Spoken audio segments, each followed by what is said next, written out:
BJP कार्यकर्ता गोपाल मजूमदार की मां की मौत पर बंगाल का सियासी पारा चढ़ गया है। बीजेपी की तरफ से इसे मुद्दा बनाकर ममता बनर्जी पर लगातार हमला किया जा रहा है और इसी पर ममता बनर्जी का अब जवाब आ गया है।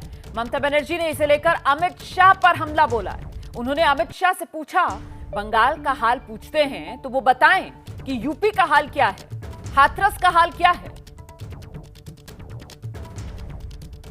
बीजेपी कार्यकर्ता की मां के निधन के बाद एक बार फिर से सियासी वार पलटवार बीजेपी और टीएमसी के बीच। बीजेपी जहां टीएमसी को कटघरे में खड़ा कर रही है, वहीं अब सीधे पलटवार ममता बनर्जी की तरफ से किया गया है। ममता बनर्जी ने सीधे निशाना साधा गृहमंत्री अमित शाह पर। उत्तर प्रदेश को लेकर उनसे सवाल पूछे कि बताइए यूपी का हाल क्या है, बताइए हाथरस का हाल क्या है। আজকে অমিত শাহ হোম মিনিস্টার যদি কোনো বোন মারাও যায়, আমি জানি না কেন মারা গেছে, কি করে মারা গেছে।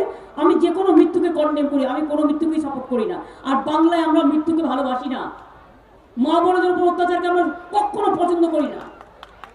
ट्वीट করে বলছেন बंगाल का क्या हाल है, तुम्हारा यूपी का क्या हाल है, बोलो हाथरस का क्या है, दिल्ली का क्या है, राजस्थान का क्या है। তখন কি অমিত শাহর মুখে লুকো প্লাস্টার দিয়ে বসে থাকে না ঠুটো জগন্নাথের মতো ঠুটকা হয়ে বসে থাকে, মুখ দিয়ে কথা বের হয় না। और आइए अब आपको समझा देते हैं जरा कि पूरा मामला आखिर है क्या। बीजेपी कार्यकर्ता है गोपाल मजूमदार। उनकी मां को कुछ अज्ञात बदमाशों ने घर में घुसकर बुरी तरीके से पीट दिया था। घायल शोभा मजूमदार ने आखिर में दम तोड़ दिया, लेकिन वो मौत को हरा नहीं पाई। बीजेपी ने टीएमसी कार्यकर्ताओं पर घर में घुसकर पीटने का आरोप लगाया था। इस पर जेपी नड्डा, बीजेपी अध्यक्ष और साथ ही गृहमंत्री अमित शाह, इन सभी लोगों ने सवाल उठाए थे टीएमसी के कार्यकर्ताओं पर। बीजेपी कार्यकर्ता गोपाल मजूमदार की मां शोभा मजूमदार की मौत हो गई है। 85 वर्षीय शोभा मजूमदार को बुरी तरीके से पीटा गया था। बीजेपी ने टीएमसी कार्यकर्ताओं पर घर में घुसकर पीटने का आरोप लगाया था। अमित शाह और जेपी नड्डा, इन दोनों ने शोभा मजूमदार की मौत पर दुख जताया है। और इसके बाद गृहमंत्री अमित शाह ने शोभा मजूमदार के निधन पर बाकायदा ट्वीट किया। ट्वीट कर टीएमसी को इसके लिए जिम्मेदार बताया है गृहमंत्री अमित शाह ने। अपने ट्वीट में अमित शाह ने लिखा, बंगाल की बेटी शोभा मजूमदार जी के निधन से बेहद दुखी हूं, जिन्हें टीएमसी के गुंडों ने बेरहमी से मारा था। उनके परिवार का दर्द और जख्म लंबे वक्त तक ममता दीदी को परेशान करेंगे। बंगाल कल हिंसा मुक्त भारत के लिए लड़ेगा। बंगाल हमारी बहनों माताओं के लिए एक सुरक्षित राज्य की लड़ाई लड़ेगा। और बीजेपी अध्यक्ष जेपी नड्डा, उन्होंने भी इस पूरे मामले पर ट्वीट किया है। जेपी नड्डा का ट्वीट आपको दिखाते हैं। ये ट्वीट जेपी नड्डा का, जिसमें वो लिखते हैं, मैं बूढ़ी मां शोभा मजूमदार की आत्मा को शांति देना चाहता हूं। उनके बेटे गोपाल मजूमदार को आज भाजपा में शामिल होने के लिए मरना पड़ा। भाजपा इस बलिदान को हमेशा याद रखेगी। वो बंगाल की मां थी और वो बंगाल की बेटी थी।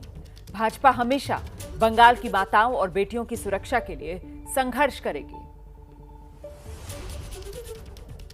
इसी पर और जानकारी के लिए सीधे आपको लेकर चलते हैं। मेरे साथ मेरे सहयोगी कुंतल चक्रवर्ती इस वक्त हमारे साथ मौजूद है। कुंतल, शोभा मजूमदार की मौत के बाद किस तरीके से एक बार फिर नए सिरे से ये वार पलटवार टीएमसी और बीजेपी के बीच शुरू हुआ है, जरा बताइए।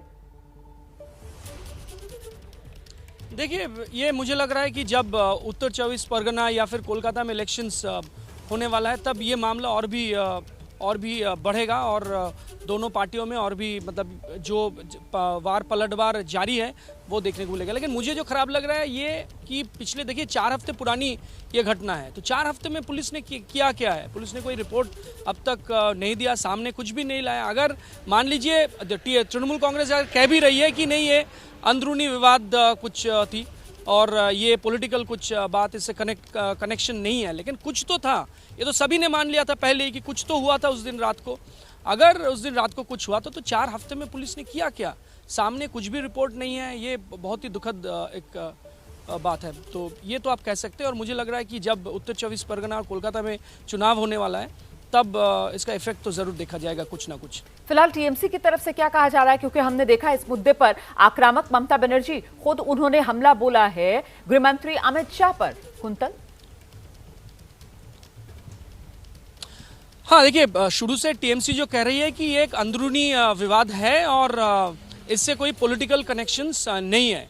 लेकिन पहले ही जब ये टीएमसी की तरफ से ये कहा गया था, तो ये भी साथ में कहा गया था पुलिस जांच पड़ताल कर रही है और जांच पड़ताल में जो सामने आएगा वही बताया जाएगा। लेकिन 4 हफ्ते हो गई है, 4 हफ्ते में कुछ भी जांच पड़ताल में हुआ क्या है, क्या कुछ भी रिपोर्ट सामने नहीं आया है, उस दिन रात को हुआ क्या था, तो ये सबसे बड़ी बात है। ये अभी तो पुलिस को कुछ ना कुछ रिपोर्ट तो देना चाहिए, एक इनिशियल सबसे बड़ा सवाल है जिसमें इस वक्त ममता सरकार घिरी हुई नजर आ रही है कि भले ही टीएमसी अपने ऊपर लग रहे आरोपों को खारिज करे, लेकिन कम से कम ममता सरकार, ममता की पुलिस को ये तो बताना चाहिए कि आखिरकार उस रात हुआ क्या था, किसने पीटा था शोभा मजूमदार को जिनका निधन हो गया है। अब इन सवालों का अब तक बंगाल की जनता को जवाब नहीं मिल पाया। और अब बात होली के मौके पर ममता के तूफानी दौरे की। ममता बनर्जी ने आज नंदीग्राम में व्हील चेयर पर ही 8 किलोमीटर लंबा रोड शो किया है।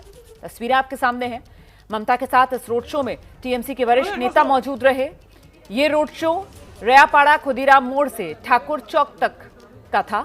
वहीं नंदीग्राम में ममता जिस मंच से संबोधित कर रही थी, वहां एक अलग ही तस्वीर दिखी। मंच पर ममता के साथ एक घायल टीएमसी कार्यकर्ता भी नजर आए, जिनके बारे में अभी ज्यादा जानकारी नहीं है।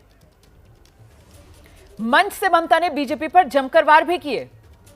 तो ये तस्वीरें आपके सामने, ममता का 8 किलोमीटर लंबा रोड शो व्हील चेयर पर दीदी इसी अंदाज में नजर आ रही हैं वो। अब की बार बंगाल चुनाव में मंच से फिर ममता बनर्जी ने बीजेपी पर एक के बाद एक कई प्रहार किए। और बड़ी बात यह कि ममता के मंच से आज एक टीएमसी कार्यकर्ता नजर आए जो जख्मी थे, हाथ पर प्लास्टर बंधा हुआ, लंगड़ा कर चलते हुए, पैर में भी चोट। तो जख्मी टीएमसी कार्यकर्ता के साथ मंच साझा करती नजर आई ममता बनर्जी।